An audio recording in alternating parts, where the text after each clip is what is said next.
Hit TV అభిమాన ప్రేక్షకులకు స్వాగతం. నేను మీ నాగేంద్ర కుమార్. గత 3 రోజులుగా డాక్టర్ మంచు మోహన్ బాబు గారి ఇంటికి సంబంధించిన జరుగుతున్న వ్యవహారాలన్నీ కూడా సినిమా పరిశ్రమలో అందరినీ కూడా ఆందోళన పరుస్తున్నాయి. ఏమిటి ఇలా జరుగుతున్నాయనే ఒక ఆశ్చర్యానికి, ఒక అబురానికి అందరూ గురవుతున్నారు. కానీ అది ఎక్కడ ఆగట్లేదు. గంటకి అరగంటకి కూడా కొత్త డెవలప్మెంట్స్తో అది ముందుకెళ్తూ చాలా డిస్టర్బింగ్గా, అంటే వాళ్ళ ఫ్యామిలీ మెంబర్స్, వాళ్ళ ఫ్యామిలీలో ఏం జరుగుతోంది అనే ఉత్కంఠ అందరిలోని పెరిగి అసలు ఎటుపక్కకి పరిణామాలు దారితీస్తున్నాయి అన్నది కూడా తెలియని ఒక సందిగ్ధావస్థలో జరుగుతున్న ఈ పరిణామాల మీద సినిమా పరిశ్రమలో అనేక సంవత్సరాలుగా, అంటే సినిమా పరిశ్రమలోనే పుట్టి త్రిపురనేని మహారథి గారు అనే ఒక మహారచయిత ఇంట కడుపున పుట్టిన త్రిపురనేని చిట్టి గారు, నిర్మాత, నటుడు మోహన్ బాబు గారితో ఎంతో సయోధ్య, గ్రేట్ అసోసియేషన్. మోహన్ బాబు గారి సినిమా పరిశ్రమలోకి వచ్చిన దగ్గర నుంచి దాదాపుగా ఆయనతో ప్రయాణం చేసిన వ్యక్తి. ఆయన కుటుంబంతో అత్యంత సన్నిహిత సంబంధాలున్న వ్యక్తి మన త్రిపురనేని చిట్టి గారు ఇప్పుడు మనతో పాటు స్టూడియోలో ఉన్నారు. ఈ వ్యవహారం మీద ఆయన అభిప్రాయాలు, ఆలోచనలు తెలుసుకుందాం. Let us welcome him. Sir నమస్తే. నమస్తే. ప్లీజ్. అంటే మిమ్మల్ని మాత్రమే అడగగలిగే విషయం, మీరు మాత్రమే విశ్లేషించగలిగే విషయం ఇది. అందుకనే మిమ్మల్ని ఆహ్వానించాను నేను స్టూడియోకి. అంటే మీరు మోహన్ బాబు గారికి మొదటి నుంచి అత్యంత చేరువైన వ్యక్తి, ఎక్కువ సాన్నిహిత్యం ఉన్న వ్యక్తి. మీరు వాళ్ళ కుటుంబంతో కూడా, పిల్లలతో, అందరితో, అక్కడ వాళ్ళ ఇంట్లో జరిగే విషయాలు అన్ని మీకు కూలంకషంగా, క్షుణ్ణంగా తెలిసిన వ్యక్తి. అసలు ఏంటి పరిణామాలు, ఎందుకు ఇలా జరుగుతున్నాయి మోహన్ బాబు గారి ఇంట్లో? ఏంటంటే ఒక చిన్న విషయం చెప్తాను. ఒక తండ్రి 3 బిడ్డలు ఉన్నారు. 3 బిడ్డలకి తలా 10 రూపాయలు ఇచ్చాడు. తండ్రి మొత్తం తన స్వార్జితం, దాంట్లో బిడ్డలు కనుక బిడ్డలకి తలా 10 రూపాయలు ఇచ్చాడు. సెల్ఫ్ యాక్వైర్డ్ కదా. సెల్ఫ్ యాక్వైర్డ్. సరే బిడ్డలకి ఇచ్చాడు. తలా 10 రూపాయలు వచ్చి మిగతా తన దగ్గర ఉంచు, తన తదనంతరం మిగతా 10 అది ఏం చేయాలో ఏంటి అనేక వ్యూహాలు ఉన్నాయి, తర్వాత చూసుకుందాం అది ఇచ్చాడు. ఈ 3 బిడ్డలు ఏం చేశారు? ఒక బిడ్డ 10 రూపాయలు 100 రూపాయలు చేసుకున్నాడు, ఇంకో బిడ్డ 10 రూపాయలు 40 రూపాయలు చేసుకున్నాడు, ఇంకో బిడ్డ 10 రూపాయలు 2 రూపాయలు చేసుకున్నాడు. అది సమస్య. ఈ 2 రూపాయలు చేసుకున్న బిడ్డ నాకు 2 రూపాయలే ఉంది, వాళ్ళకి 100 రూపాయలు ఉన్నాయి, దాంతో సమానంగా నాకు కావాలని అడుగుతాడు. ఇది ధర్మమా? ఇది న్యాయమా? అంటే 2 రూపాయలు చేసుకున్న వ్యక్తి మనోజ్ 10 రూపాయలు 100 రూపాయలు చేసుకున్న మనిషి విష్ణు, 4 రూపాయలు చేసుకున్న మనిషి 40 రూపాయలు చేసుకున్న లక్ష్మీ. సో ఈ 2 రూపాయలు చేసుకున్నవాడు నువ్వు నీ చేతకానితనమో, నీ మిస్ ప్లానింగు, నీ మిస్ గైడెన్సు, లేకపోతే వాట్ ఎవర్ ఇట్ బి ఏమైతే నీ యొక్క ఫెయిల్యూర్, నువ్వు 10 రూపాయలు 2 రూపాయలు చేసుకోగలిగావు. నీకు 2 రూపాయలే ఉన్నాయి, వాడికి 100 రూపాయలు ఉన్నాయి కనుక నాకు ఈక్వల్గా నాకు వేరే ఇవ్వండి అంటే బావేమా? ఇప్పుడు ఆ యాంగిల్లోనేనండి ఇప్పుడు ఇదంతా స్టార్టింగ్ అంతా అదే యాంగిల్. ఆ యాంగిల్లో ఒక తండ్రిగా ఒక బిడ్డ, నువ్వున్నావు, నేనున్నాం, మన 2 బిడ్డలు ఉన్నారు.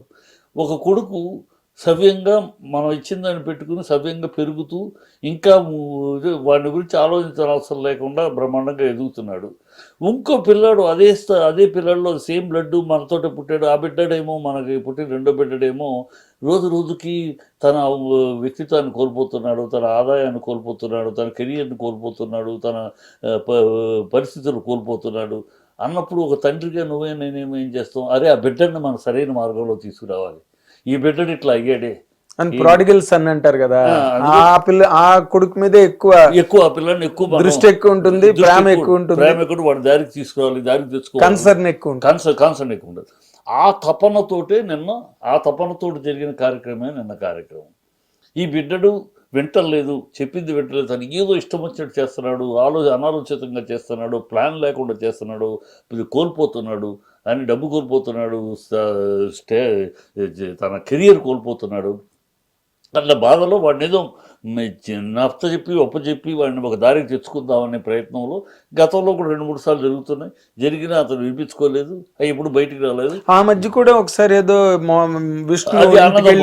అన్నదమ్ముల మధ్య ఒక వ్యాపార సంస్థలో, అది ఒక విద్యా సంస్థలో అనుకుంటే వాళ్ళు యూనివర్సిటీ, ఈ భాగం నువ్వు చూసుకో, ఈ భాగం నువ్వు చూసుకొని బాధ్యతలు అప్పచెప్పారు.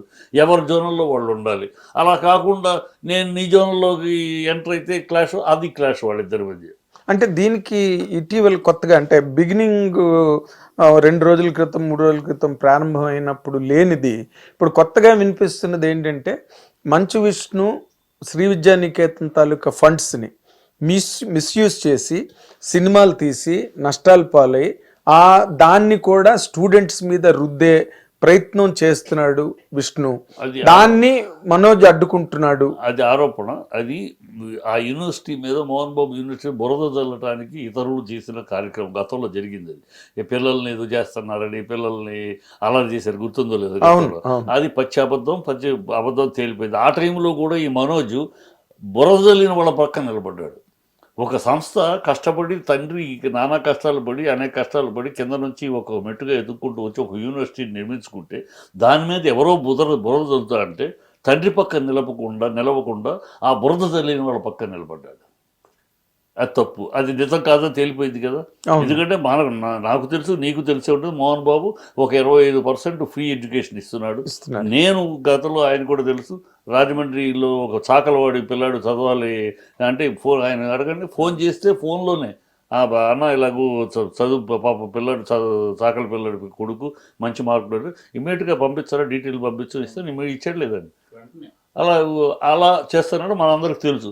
దాన్ని వాడు ఎవడో ఒక రాజకీయ కుట్రో లేకపోతే ఇంకోటో బురద చల్లటానికి ఎవడో ప్రయత్నించాడు. దాన్ని మా లాంటి వాళ్ళు మేమందరం ఖండించాం, మోహన్ బాబు ఖండించాడు. నువ్వు ఆ తండ్రి కొడుకు, ఆ మోహన్ బాబు కొడుకు ఉండి ఆ బురద చల్లిన వాళ్ళ పక్కన నిలబడతావేంటి?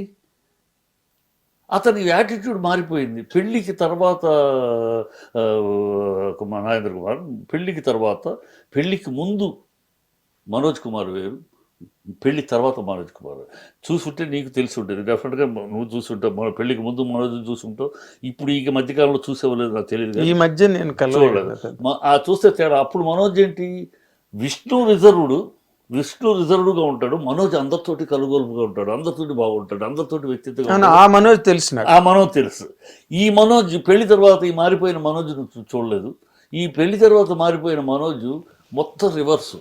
ఇది ఎందువల్ల మారాడు?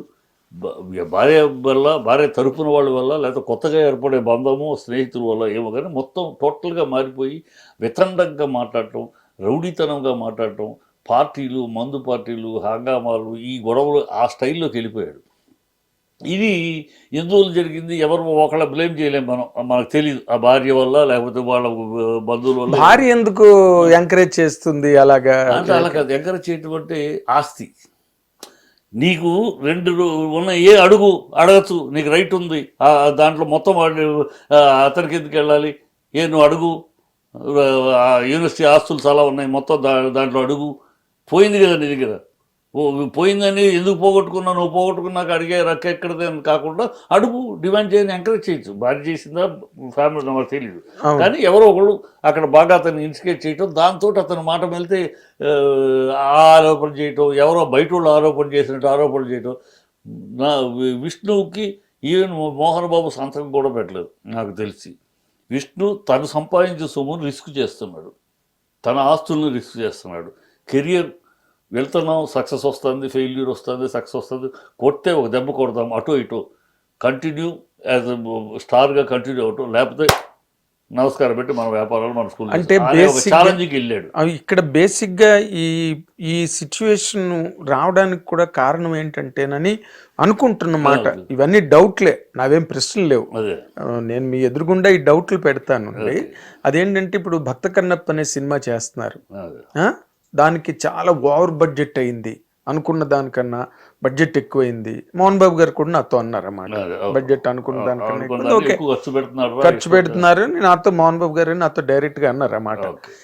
ఈ ఫండ్స్ అన్నీ కూడా శ్రీ విద్యానికేతన్కి సంబంధించిన ఫండ్స్, వీటిని చాలా అన్అఫీషియల్గా ఈ సినిమాకి వాడుతున్నారు. చాలా తప్పుడు మాట అన్నది, గ్యారంటీగా బల్లగుచ్చి చెప్తాను, నాకు బాగా తెలుసు కనుక.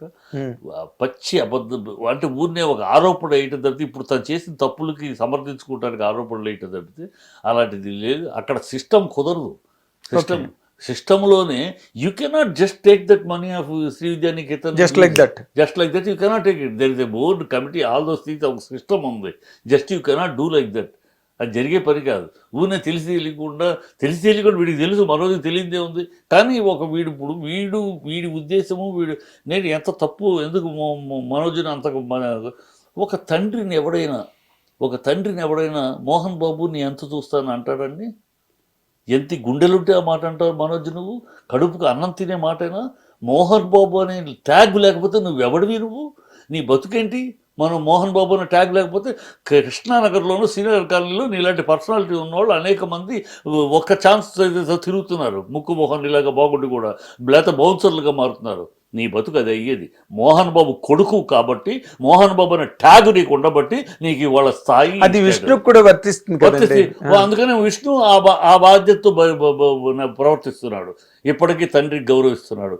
ఇప్పటికీ తండ్రి ఒక గీత గీస్తే విష్ణు నువ్వు చెప్పేది కరెక్ట్ కాదు, ఇది మానేయమంటే మానేస్తున్నాడు. Even today I'm right. కానీ మోహన్, నేను విన్నది చెప్తున్నా, ఎందుకంటే చాలా స్ట్రాంగ్ సోర్సెస్. కాదమ్మా, మీరు చెప్పండి. ఒక తండ్రిని, మోహన్ బాబు లాంటి తండ్రిని, ఆ మోహన్ బాబు కడుపును పుట్టిన కొడుకు మోహన్ బాబు అంతు చూస్తాను అనే మాట అనొచ్చా? అంతు చూస్తానన్న మాటే కాదండి. ఇప్పుడు అతని మీద చేయి చేసుకున్నాడని, మోహన్ బాబు గారి మీద చేయి చేసుకున్నాడని. చేసుకోలేదు మరి. అంటే తోపుల్లో ఇప్పుడు ఇద్దరు ఉన్నారు, ఇద్దరికి బాడీ గార్డ్స్ ఉన్నారు, ఇద్దరికి బౌన్సర్స్ ఉన్నారు. ఈ బౌన్సర్స్కి ఏం చెప్తారు? నీకు ఎవరు, నీ వాడిని నువ్వు కాపాడుకోవడమే బాధ్యత. ఎవడు నీకు వాడు బంధువో నీకు అనవసరం. వాళ్ళు రోబోల్లాగే, అంతే రోబోల్లాగా.